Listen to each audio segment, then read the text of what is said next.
Ok, on est de retour pour changer le monde. Il y a un petit peu plus de 3 mois, j'ai pris la décision d'arrêter de coucher avec des femmes, de couper toute forme de stimulation sexuelle et de me concentrer exclusivement sur ce que je voulais dans la vie. J'avais remarqué qu'à chaque fois que je regardais du porno, je me sentais comme une merde et qu'à chaque fois que je couchais avec une femme, j'avais juste envie de plus jamais la revoir. Par contre, quand je passais quelques jours sans aucune stimulation sexuelle, je ressentais un pic d'énergie et j'avais l'impression de passer de bien meilleures journées et d'être tout simplement plus heureux en fait. Et après plus de 100 jours d'abstinence, les résultats m'ont clairement pas déçu. Mais il y a aussi des points négatifs dont personne parle jamais sur YouTube.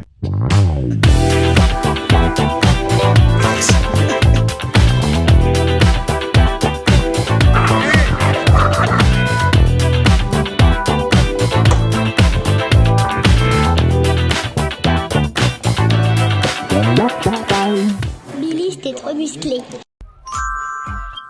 Non seulement j'ai vu une amélioration d'à quel point je me sentais bien, mais en plus j'ai vu une amélioration dans quasiment tous les domaines de ma vie depuis que je poursuis plus le sexe comme un objectif. Regarde juste la différence sur mon physique s'il te plaît. J'avoue la coupe là elle est dramatique. Mais à part ça, regarde comment ma peau elle brille après. Regarde comment mes yeux ils brillent. Regarde comment on dirait que j'ai 1000 fois plus d'énergie parce que j'ai 1000 fois plus d'énergie. Et je dirais que c'est même plus une différence de charme dans le sens où on saurait pas vraiment dire physiquement exactement ce qui a changé. Par contre on voit que j'ai glow up et on voit que j'ai une énergie différente. Et c'est ça qui est différent sur cette chaîne, c'est que les autres ils vous parlent de glow up. Moi je vous parle de glow up, mais sauf que tu me vois vraiment glow up sous tes yeux, c'est-à-dire que tu vas regarder mes vidéos d'il y a 1 mois ou 2 mois, c'est pas des photos de 2014, c'est il y a 1 ou 2 mois, tu vois ma tête et tu vois que encore aujourd'hui j'ai glow up. Devant tes yeux, en live, tu vois mon visage changer devant toi. Enfin bref, je pensais vraiment que le fait de pas jouir, ce serait ce qui ferait la plus grosse différence, mais en fait la plus grosse différence, c'était de pas regarder d'images sexuelles. Je vais te raconter un parallèle pour voir comment fonctionne ton cerveau. À l'époque, quand je me prenais pour Batman, je me rappelle, j'étais en scooter, je roulais et il y avait une ambiance derrière moi, donc j'ai pris à gauche dans une sorte de petite forêt, tu vois, il y avait des arbres. Je passe au milieu comme ça et derrière il y a un gros cratère que j'avais pas vu qui amène sur un champ.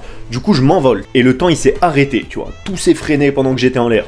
Et j'ai des potes à moi qui avaient eu la même action, ils étaient partis dans un champ en voiture comme ça, ils avaient volé et même chose, le temps il s'était arrêté. En fait c'est pas que le temps il s'arrête évidemment, c'est juste que ton cerveau il se met à travailler tellement plus vite que t'as l'impression que tout ralentit autour de toi.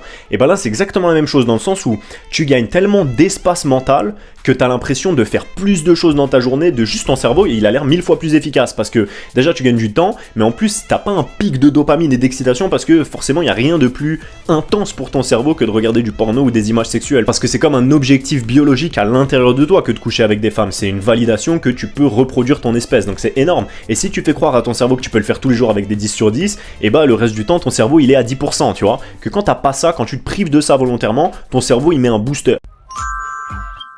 Le truc c'est qu'au début tu penses vraiment qu'au sexe, c'est-à-dire que l'émotion elle est beaucoup plus intense que d'habitude. Moi personnellement c'est pas que je pensais à ça tout le temps, c'est pas tu me parles et d'un coup j'arrive pas à t'écouter parce que je pense au sexe, mais c'est juste que quand tu vois une femme, tu fais un eye contact ou tu vois une femme magnifique passer dans la rue ou un truc comme ça, t'as vraiment envie de coucher avec 90% des femmes. Et c'est pour ça que selon moi il faut que t'aies une bonne raison de le faire et que tu saches exactement pourquoi tu le fais. Mais en vrai c'est comme n'importe quelle nouvelle habitude parce que en soi si tu te mets à te mettre au sport, même si l'idée elle est bonne à la base, si t'as pas une raison profonde, genre un mal-être ou vraiment un objectif derrière très puissant dans ton esprit, et bah tu vas être très facilement tenté d'arrêter parce que pour ton cerveau c'est beaucoup plus confortable de revenir aux habitudes qu'il connaît, qui sont ne rien faire et juste faire ses instincts primaires. Cette période là elle est pas super longue, c'est juste les premières semaines ou en tout cas les semaines qui encadrent le moment où tu regardes des images sexuelles. C'est-à-dire que même au bout d'un mois, si tu te remets à aller regarder des images sur Instagram ou sur des sites, même si tu finis pas, si tu fais rien, juste le fait de ramener ce niveau là de dopamine et de ramener ton cerveau dans ses anciennes habitudes, ça va quand même te mettre dans cette période où t'as envie quoi. Et donc le lendemain et les quelques jours après tu vas y penser plus.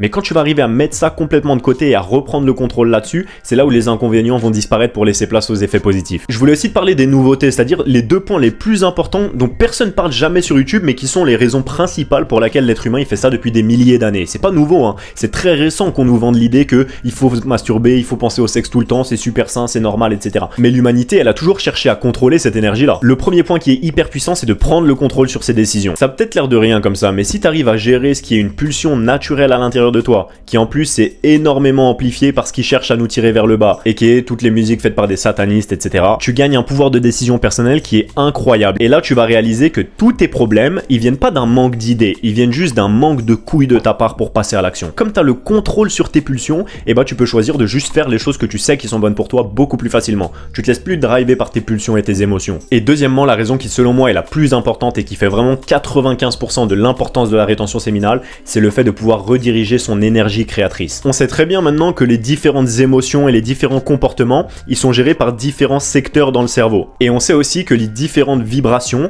elles sont gérées par différentes sources d'énergie à l'intérieur du corps. Et on le sait depuis des milliers d'années si jamais. Pourquoi on parle pas et pourquoi on nous l'apprend nulle part, ça j'en parlerai dans d'autres vidéos. Mais en tout cas, l'énergie sexuelle, elle est assimilée à l'énergie créatrice, surtout l'énergie masculine d'ailleurs. Parce qu'on a beau vouloir agir et mettre dans la tête des gens comme si c'était les femmes qui faisaient tout pour créer un bébé parce qu'elles les portent, c'est elles qui le fabriquent. Non les gars, le bébé il est fabriqué et créé par le corps de l'homme. C'est l'homme qui est la source de création et de fabrication de la vie du bébé à la base. Et c'est la raison pour laquelle l'homme il a toujours tout créé à travers l'histoire de l'humanité. C'est pas juste l'oppression, c'est parce que là les femmes elles sont libres. Et pourtant c'est toujours les hommes que tu vois en train de construire et de créer des trucs. Et c'est juste parce qu'on porte en nous l'énergie de la création. Mais si tu la relâches tous les 3 jours, forcément c'est plus difficile de fabriquer la vie que t'as envie de fabriquer. D'ailleurs si tu regardes bien, la plupart de ces gens qui ont créé énormément pratiquaient la rétention séminale justement. Donc c'est pas un hasard, c'est parce que l'énergie sexuelle, c'est l'énergie de la création littéralement. Il y a aussi un troisième point qui est encore à un autre niveau qui est l'éveil spirituel. Mais là j'ai peur qu'on rentre dans des clés de l'univers qui sont un peu trop profondes pour vos cerveaux d'accro aux réseaux sociaux. Donc je pense pas que je la donnerai gratuitement à n'importe qui sur YouTube. J'en ai vu sur mes autres vidéos qui mettaient un compteur dans les commentaires. Il disait à partir d'aujourd'hui je prends la décision et il répondait si jamais il ratait ou il mettait des petites updates comme ça sur les commentaires.